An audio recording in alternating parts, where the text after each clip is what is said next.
La TVT au cœur de l'information.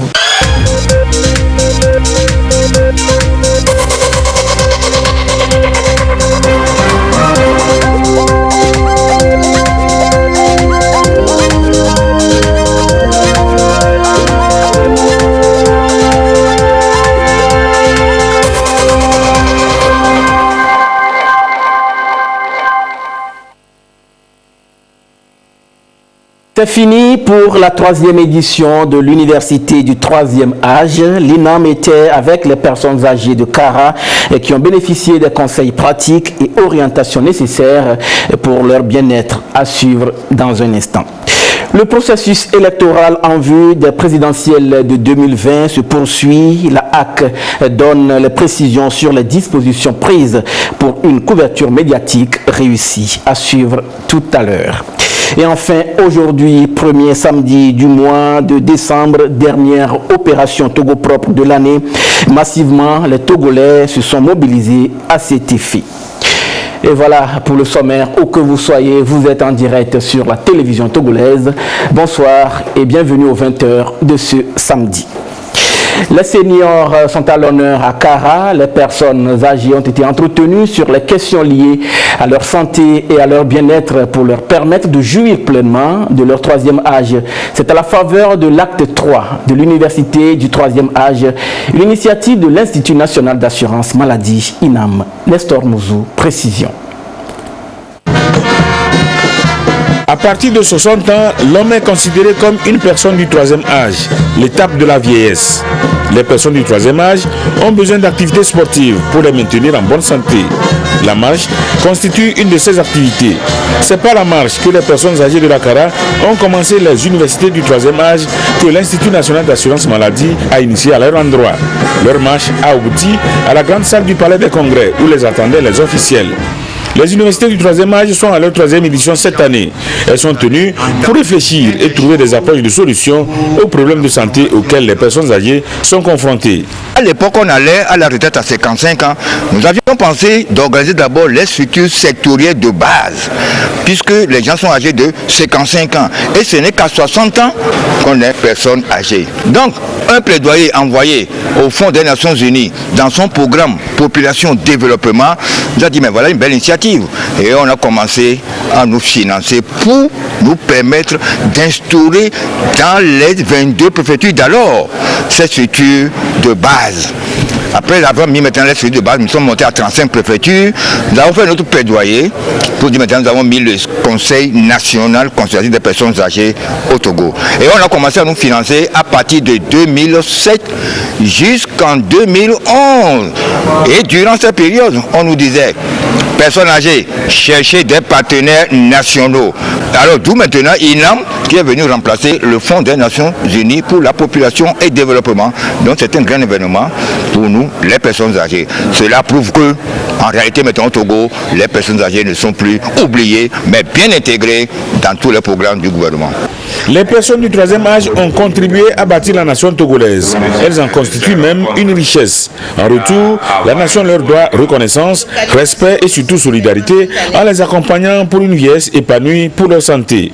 Les universités du 3e âge sont donc une occasion pour elles de trouver des informations et conseils utiles. On a constaté qu'il y a une forte prévalence de l'hypertension et du diabète dans notre pays. La plupart des gens à partir d'un certain âge développent ces pathologies et ça crée une série d'inconforts dans la vie, dans le quotidien, dans les effets secondaires, la prise des médicaments et des fois les gens partent en panique et on va de médicament en médicament.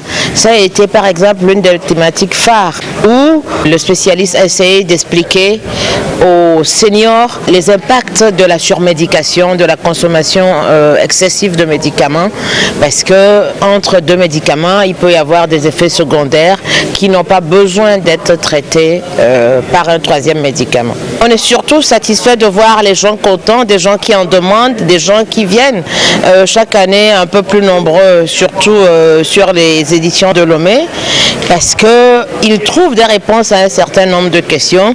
Ils se retrouvent aussi et il y a des thématiques sur lesquelles ils n'ont pas l'occasion de parler qu'on leur propose dans les universités du troisième âge. Les universités du troisième âge permettent aux seniors de faire le tour des défis à relever pour envisager l'avenir avec espoir.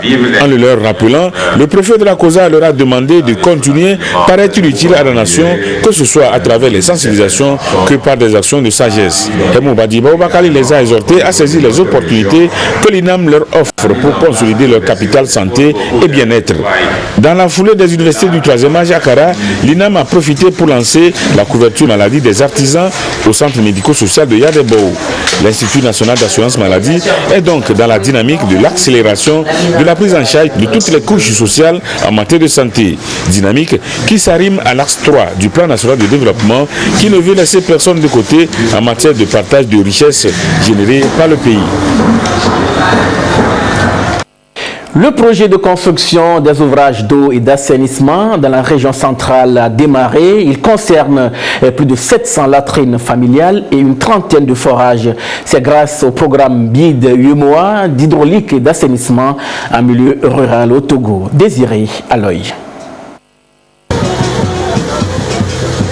L'eau, c'est la vie, une denrée précieuse alors. La mettre à la disposition des populations, c'est contribuer à assurer leur bien-être. Le gouvernement togolais s'attelle à l'offrir à tout ça. Un plan d'action au travers des projets et programmes. Un nouveau projet encore dans le domaine. Le programme BID UMOA d'hydraulique et d'assainissement en milieu rural au Togo. Programme qui cadre avec le plan national de développement. Une action de développement à la base pour donner de l'eau potable aux populations. Pour le compte de la région centrale, 35 forages à motricité humaine, 9 mini-addictions d'eau potable seront réalisés. Projet qui touche aussi le secteur d'assainissement avec 20 latrines scolaires et 750 latrines familiales. Bref, l'eau de D6 en cours. Sur ce projet, nous avons 106 forages à faire. 31 mini-addictions d'eau, c'est-à-dire des petits châteaux à surlever dans les villages pour faire la distribution de l'eau, pour desservir 4500 habitants. Nous avons à construire 60 latrines communautaires et 2250 latrines familiales. Ce que nous lançons aujourd'hui, c'est les travaux des 106 forages et les 31 mini-addictions d'eau. Les travaux sont à exécuter sur 10 mois. L'entreprise est tenue de respecter ce délai de 10 mois. L'État a confiance à l'exécutif. Il fait bien les travaux. Une joie pour les populations massivement sorties pour soutenir la politique sociale du chef de l'État. Le programme contribue à réduire les corvées d'eau et à améliorer leurs conditions socio-économiques. Une immense joie pour nous les femmes du canton de Tchébébé aujourd'hui. Et on avait de l'eau, on nous a encore augmenté ce projet d'adduction d'eau et ça va diminuer beaucoup nos corvées. Nous remercions le chef de l'État pour son initiative. Tout le canton de Tchébébé est mobilisé derrière lui et que nous le soutenons. Pour les femmes de Tchébébé, aujourd'hui nous sommes tellement contentes. Le chef de l'État pense toujours à nous. On va le soutenir beaucoup. Plusieurs projets dont le PAPV sont en cours sur toute l'étendue du territoire national. Un nouveau projet encore, celui-ci lancé officiellement pour le compte de la région centrale, traduit clairement la volonté du chef de l'État Fort Essosuna Nyazingbe d'accompagner les populations en matière d'accès à l'eau potable, à l'assainissement, conformément au plan national de développement. L'eau potable, synonyme d'absence de maladie, de l'eau potable pour tous, une priorité donc du chef de l'État, toujours à l'écoute des populations pour les faire sortir de l'état de pauvreté. Outre centrale, les régions des Savanes et de la Kaga sont aussi bénéficiaires du projet du gouvernement avec le soutien de ses partenaires, la BID et l'UMOA à hauteur de 6 milliards 860 millions de francs CFA.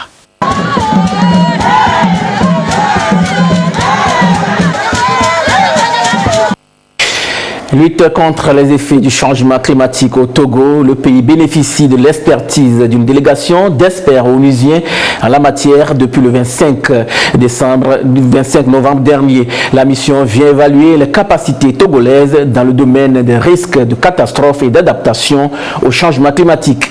Elle va également apprécier les mesures de renforcement des dispositifs togolais. Estelle Komani et Carmen Madi à Katapo.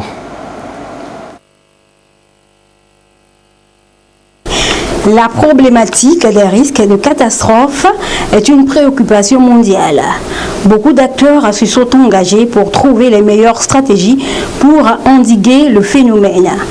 Le gouvernement togolais a donc sollicité auprès du système des Nations Unies l'intervention du programme CADRI pour évaluer le travail qui se fait sur le terrain. Après 2 semaines de travail, l'heure est à la restitution.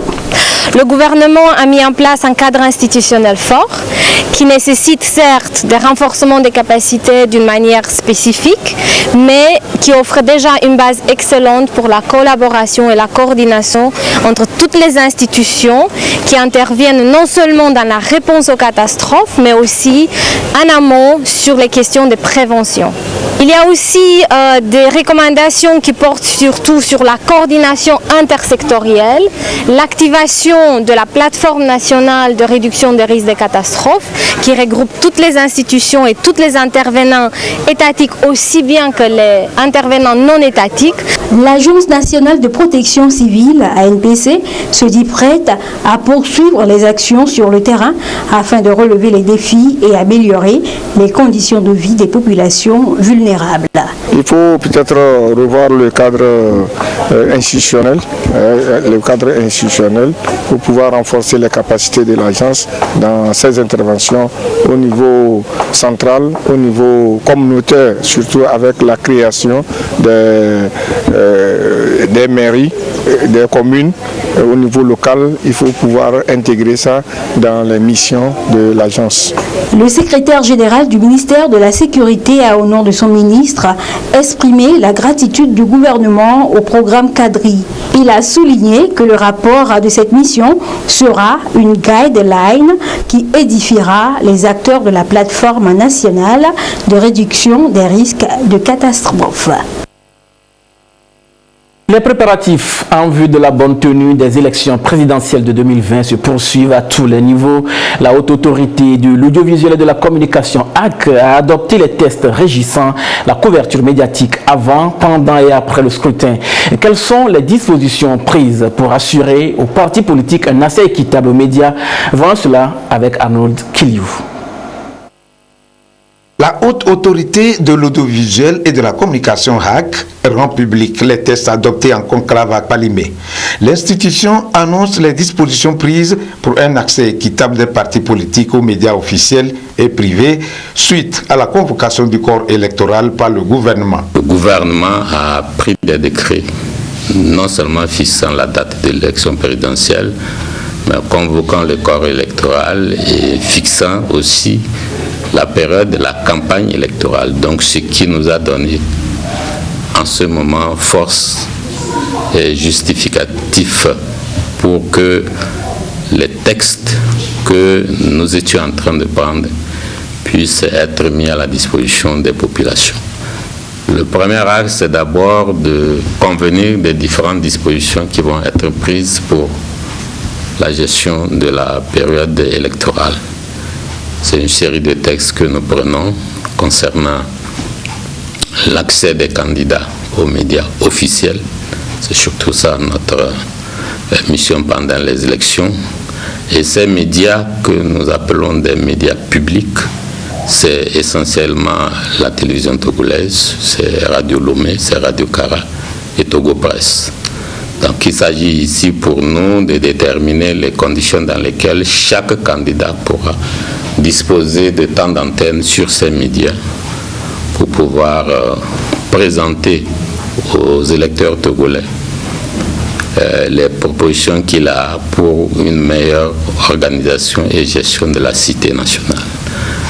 Dans ce sens, il y a des textes que nous prenons qui déterminent aussi bien temps d'antenne imparti à chaque candidat, étant donné que sur les médias publics, Il s'agit d'un accès égal de tous. Donc nous avons travaillé dans ce sens et nous prévoyons qu'au cours de cette période, il y aura des messages, des déclarations que les candidats feront et qui seront organisés en 3 diffusions. Donc chacun aura droit à 3 diffusions au cours des 15 jours. Chacun aura droit à la couverture de 5 manifestations et la restitution de ces manifestations se fera selon la même durée. Donc évidemment, il faudra que les candidats puissent eux-mêmes dire quels sont les candidats, les manifestations qu'ils souhaitent que les médias publics viennent couvrir. Donc voilà pour ce qui concerne les médias publics tels que j'ai cités. Alors la mission des médias publics ici, et nous l'avons étendue à un certain nombre de médias privés. Vous savez qu'à l'occasion des élections municipales dernières, nous avons fait l'expérience de faire intervenir des médias communautaires, notamment des radios communautaires et rurales dans la gestion de la campagne. Alors c'est pour cela que, fort de l'expérience qui a été pour nous très concluante de l'utilisation de ces radios, nous avons souhaité même élargir cette émission à l'ensemble des radios privées de l'intérieur du pays. Il s'agit naturellement de toutes les radios communautaires, de toutes les radios commerciales de l'intérieur du pays et comme le stipule surtout le cahier des charges des radios confessionnelles, elles seront les seules exemptées de cette intervention. Évidemment, nous travaillerons dans les prochains jours à déterminer avec ces radios les conditions de leur intervention. Nous avons prévu de faire intervenir dans des émissions spéciales produites par la télévision nationale notamment, tous les candidats qui pourront disposer d'une tranche de temps assez importante pour leur permettre de donner tous les contours des programmes qu'ils entendent appliquer une fois élus dans notre pays. Donc il s'agira d'émissions spéciales qui pourront durer 60 minutes, qui seront réservées à chaque candidat. Et c'est la télévision togolaise qui devra produire ces émissions qui vont être reprises en synchronisation par la radio et par toutes ces radios privées de l'intérieur du pays dont nous avons parlé. Évidemment, au niveau de Lomé, nous estimons que toutes les radios, Radio Lomé, la télévision togolaise sont suffisamment bien captées ici, mais nous pensons, comme la dernière fois, impliquer une radio rurale qui se trouve à Lomé, qui pourra participer à cette campagne. La deuxième séquence concerne les radios commerciales qui ne sont pas associées à ce que nous venons de déterminer et la presse écrite, la presse en ligne.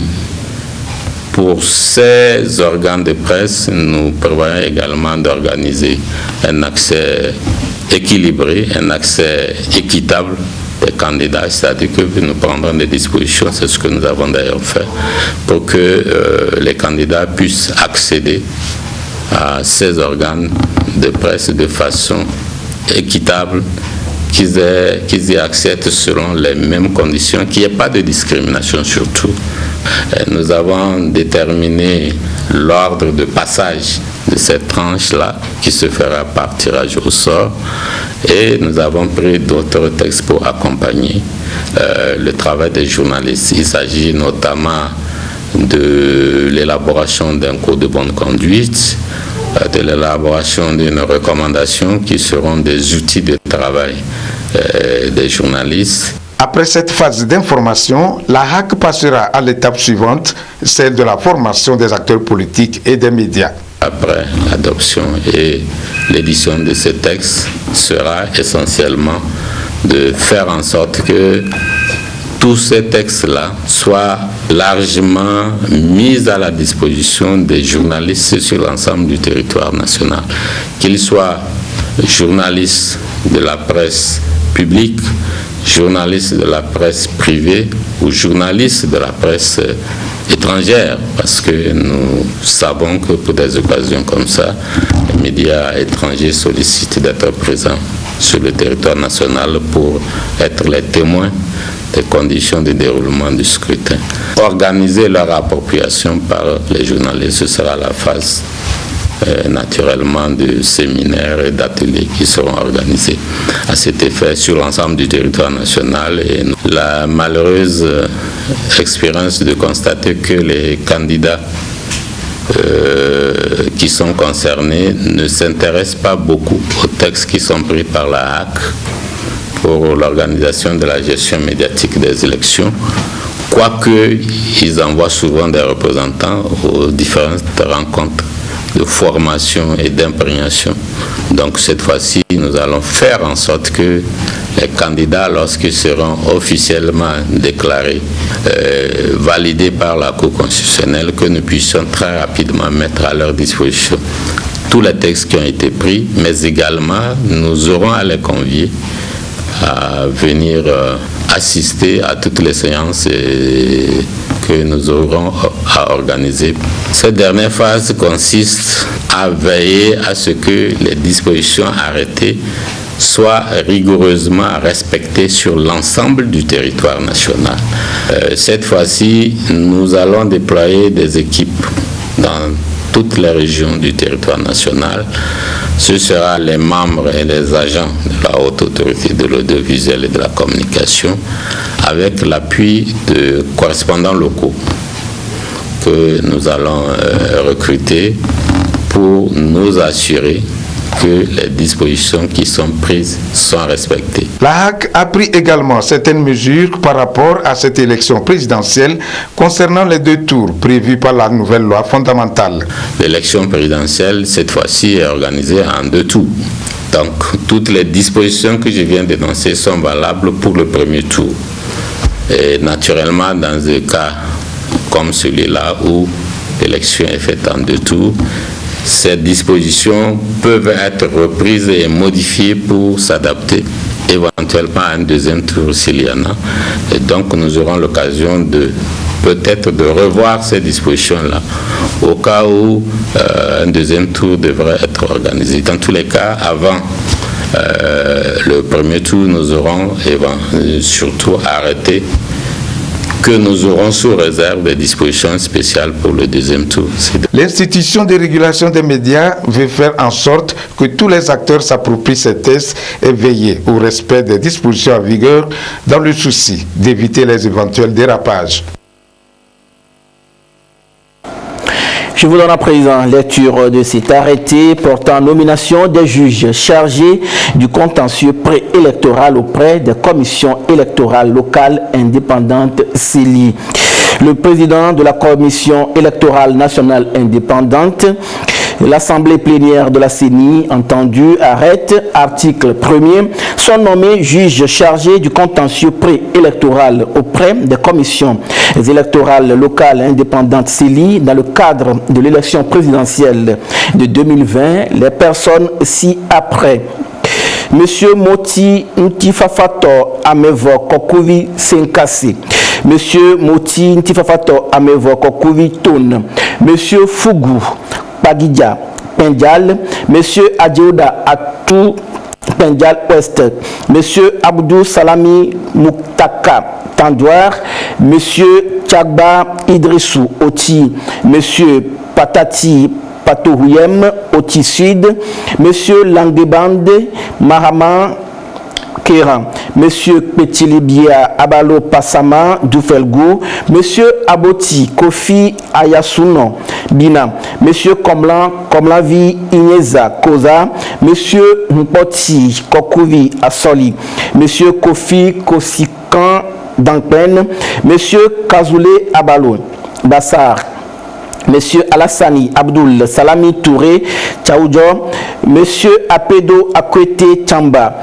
Monsieur Patosa et Sozimna Soutoubois, Monsieur Patosa et Sozimna Mo, Mademoiselle Djobok Peña Blita, Madame Titipina Aïchatou Ogou, Madame Akapo Kosiwa Anier, Monsieur Ankou Kofi Abba Amou, Monsieur Amenudo Kofi Joseph Wawa, Monsieur Amenudo Kofi Joseph Akebu, Monsieur Batenge Damsan Koloto, Monsieur Batenge Damsan Pele, Monsieur Kao Massa Abalo Dani, Monsieur Kao Massa Abalo Agou, Madame Titipina Aïchatou Est Mono, Monsieur Sosou Kosivi Moyen Mono, Monsieur Bessé Kofi Raro, Madame Akaya Manawe Ave, Monsieur Bitema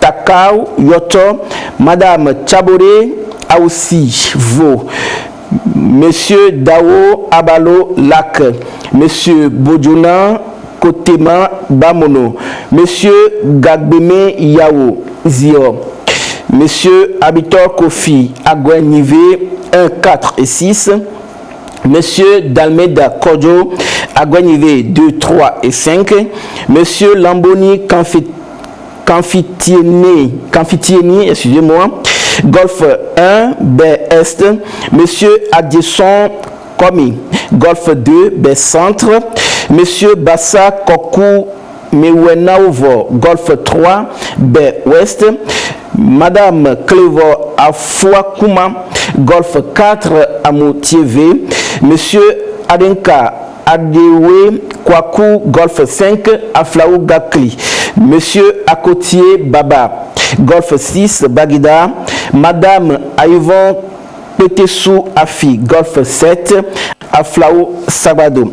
Article 2. Le présent arrêté qui prend effet à compter de sa date de signature sera publié au journal officiel de la République togolaise. Depuis le 2 décembre dernier, s'est ouverte à Lomé la 55e session du Conseil international des bois tropicaux. La session a pris fin hier. Plusieurs recommandations ont été formulées pour valoriser le bois en Afrique. Elle touche également les défis liés à la lutte contre la déforestation. Carmen Madié à Capo. C'est fini pour la 55e session du Conseil international des bois tropicaux. Les centaines de délégués venus des 74 pays membres de l'OIBT, Organisation internationale des bois tropicaux, se disent satisfaits des recommandations prises à cette rencontre de Lomé. Les travaux se sont vraiment très bien déroulés. Nous les femmes, nous avons notre réseau que nous appelons le REFACOF, le réseau des femmes africaines pour la gestion communautaire des forêts. Et nous avons eu une session hier qui s'est très bien déroulée avec des initiatives de femmes que nous avons présentées. Et c'était même des initiatives qui sont ici au Togo, et nous espérons seulement que tout ce que nous avons pu présenter, ces initiatives vont attirer l'attention non seulement des gouvernements, mais aussi tous les partenaires bailleurs de fonds qui ont été ici pour pouvoir financer et aider les femmes à les mettre à plus grande échelle. Les impressions sont bonnes, beaucoup de décisions allant dans le sens de l'amélioration de ce qui existe. Beaucoup de décisions ont été arrêtées pour faire en sorte que les objectifs que se fixe ou que se sont fixés l'organisation soient atteints. Je commencerai à féliciter tout d'abord le Togo qui nous a accueillis, très favorable. On est tous émis et agréables d'être reçus. Et nous avons vu que le Togo a mis la barre très haut et qu'il est difficile d'atteindre cette organisation. Nous avons aussi apprécié le peuple togolais, très aimable, très accueillant. Et c'est un plus et on se sent chez nous. Le Togo s'est engagé à restaurer 1 400 000 hectares de paysages forestiers à l'horizon 2030. Pour le ministre de l'Environnement, les résolutions prises à cette session 2019 de l'OIBT permettront au pays d'accroître sa capacité opérationnelle et d'élargir ses actions pour une lutte efficace contre la déforestation. Les travaux ont permis aux participants de passer en revue les problèmes liés à la crise financière que traverse l'institution, ce qui a permis de mettre en place une infrastructure de financement et de déterminer des stratégies de levée de fonds. Il est aussi intéressant de faire observer que La nouvelle approche de gestion de l'OIBT va se fonder sur des axes de programmation. Entre autres, les chaînes d'approvisionnement légales et durables, la diversité dans les forêts tropicales, la restauration des paysages forestiers et les moyens d'existence résilients, et les questions émergentes et les innovations. Ces axes programmatiques vont permettre à l'OIBT non seulement de pouvoir consolider ces lignes directrices, mais permettront aussi à l'OIBT de pouvoir renforcer sa capacité de mobilisation des ressources de manière à pouvoir financer les projets éligibles qui sont en attente d'être financés. Rendez-vous est pris à Yokohama au Japon pour la 56e session. L'OIBT est une organisation intergouvernementale qui favorise la gestion durable et la conservation des forêts tropicales, ainsi que l'expansion et la diversification du commerce international des bois tropicaux. Le Togo est membre depuis 1990.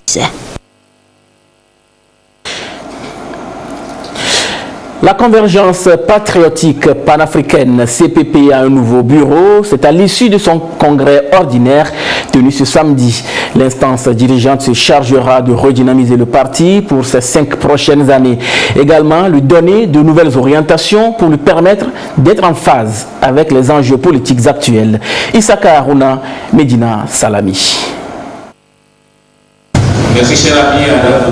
La CPP, Convergence patriotique panafricaine, en congrès ordinaire.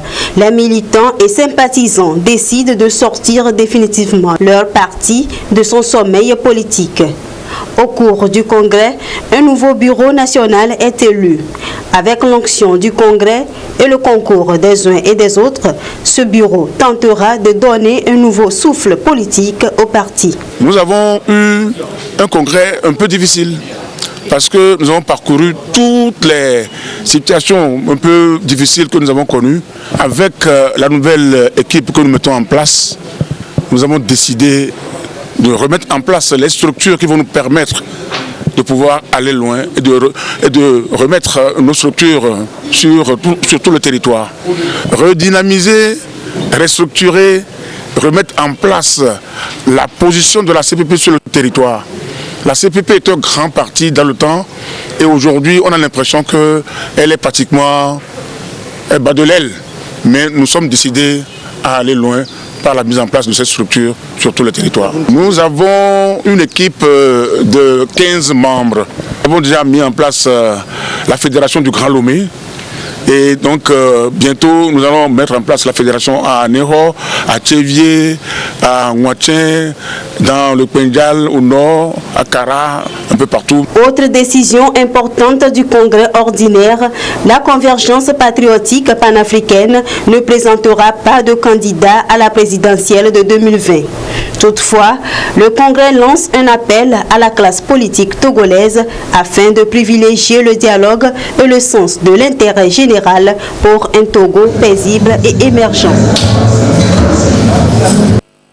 Opération Togo propre du mois de décembre, les agents du ministère en charge de la salubrité publique n'ont pas manqué à la tradition. Avec l'Agence nationale d'assainissement et de salubrité publique ANASAP, ils ont mis au propre l'enceinte de la cité Mokopo, Ulrich Amégan et Sonia Ameniko. Autour de la ministre en charge de la salubrité publique, agents et responsables du dit ministère, accompagnés de ceux de l'Agence nationale d'assainissement et de salubrité publique ANASAP.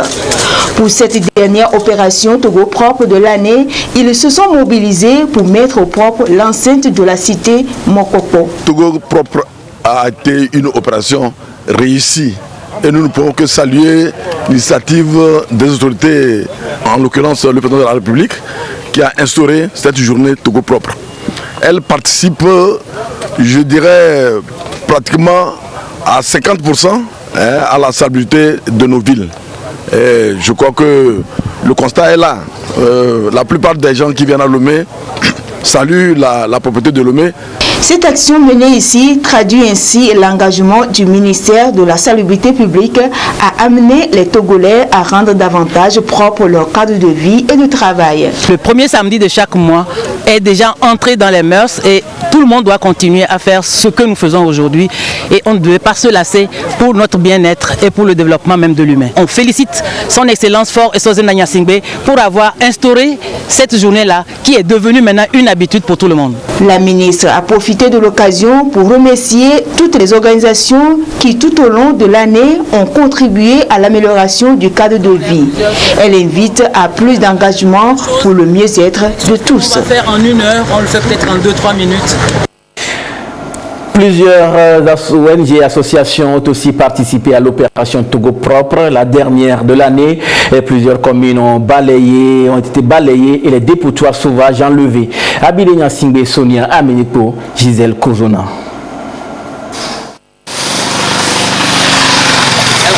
Les opérations de salubrité publique font désormais partie des mœurs des Togolais. Déjà à 6 heures, l'ONG AYF, le CDQ-WITI ainsi que l'association ISP Togo ont respectivement rendu salubres les quartiers administratifs WITI et la devanture de la cour d'appel de Lomé. C'est un appel citoyen que nous lançons à toute la population togolaise de faire comme l'ONG AYF, de faire comme le gouvernement, parce que personne ne viendra de l'extérieur pour balayer notre pays. On a remarqué la participation citoyenne des populations. C'est notre devoir d'entretenir nos milieux. L'appel est lancé aux citoyens à perpétuer cet acte en vue de préserver l'environnement contre les dangers qui peuvent nuire à la santé. Travailler, oui, mais dans un environnement sain, favorable à sa santé et à son bien-être. Il a si bien compris le personnel de CREFER, Centre régional d'études et de formation en énergie renouvelable. En ce premier samedi du mois, ils ont rendu au propre leur cadre de travail. Ce matin, on a choisi ce lieu parce que ici, ça permet d'aller au centre CREFER. Chaque mois, nous allons le faire pour rendre notre quartier propre. Et si notre quartier est propre, on va aller vers les autres quartiers aussi pour le rendre propre. Occasion pour ces jeunes d'appeler la population riveraine à assainir quotidiennement leur environnement afin de s'éviter des maladies liées à l'insalubrité. La 7e édition de la journée nationale de reconnaissance à Dieu, c'est le 15 décembre prochain. Dans 8 jours exactement, tout le peuple togolais va une fois encore rendre grâce à Dieu pour tout ce qu'il réalise dans la vie de chacun et surtout pour la paix qui règne dans la cité. Esther Laclé. Il est le Dieu de tous, mais pour ceux qui croient en lui, il est un Père. Un Père célébré chaque année par le corps de Christ du Togo. La journée de reconnaissance à Dieu réunira pour la 7e fois le peuple togolais pour célébrer une fois encore le Maître de l'univers. Qui est comme toi, ô Éternel? C'est le thème retenu pour cette année, la raison. Tout ce que nous vivons, nous avons vécu et tout ce que nous vivrons, l'Éternel est là. Il a fait sortir son peuple d'une situation très difficile. Il y a la mer, c'est le blocage liquide. Il y a les montagnes de gauche et à droite, c'est le physique. Et derrière, c'est les hommes armés, c'est des hommes qui sont venus pour les bloquer. Et Moïse a dit de se calmer. L'Éternel fera de grandes choses pour eux. Et l'Éternel a roulé la mer afin qu'un passage s'impose pour qu'il se traverse. Aussitôt, l'ennemi croyant aussi que cette route les est destinée. Mais l'Éternel a trouvé une autre solution. C'est la 7e année consécutive que le peuple togolais se réunit pour cette journée de gratitude. Une édition spéciale, référence faite au chiffre 7 associé à la prophétie, aux promesses, à la sainteté, au miracle, à la plénitude, à la puissance et à la gloire selon les préceptes bibliques. Nous voulons que la 7e édition glorifie Dieu et que la joie entre les cœurs des gens devienne une réalité. Nous voulons aussi que ce soit un moment de rapprochement et de réconciliation et de guérison de cœur. Nous voulons aussi que toutes les formes de barrières tombent parce que la perfection, elle est très importante. Même si dans notre langage nous dit la perfection n'est pas de ce monde, nous comptons sur le Dieu Tout-Puissant. La particularité, c'est qu'il y aura cette année une troisième partie qui est entièrement consacrée à un concert spécial qui sera animé par beaucoup d'artistes de talent de notre pays. La pluie, le soleil, l'oxygène, tant de bénédictions à célébrer. Chaque Togolais, chrétien ou non, est invité à se joindre au corps de Christ ce 15 décembre à 14h au stade Omnisport de Lomé. Le même acte de reconnaissance, agrémenté de mélodies d'ici et d'ailleurs, sera posé dans tous les chefs-lieux et dans toutes les grandes villes du Togo à la même date et à la même heure. Voilà, fin de cette édition. Merci de nous avoir suivis. Restez avec nous sur la TVT La Première et gardez toujours le sourire, quoi qu'il arrive. Excellente nuit à tous.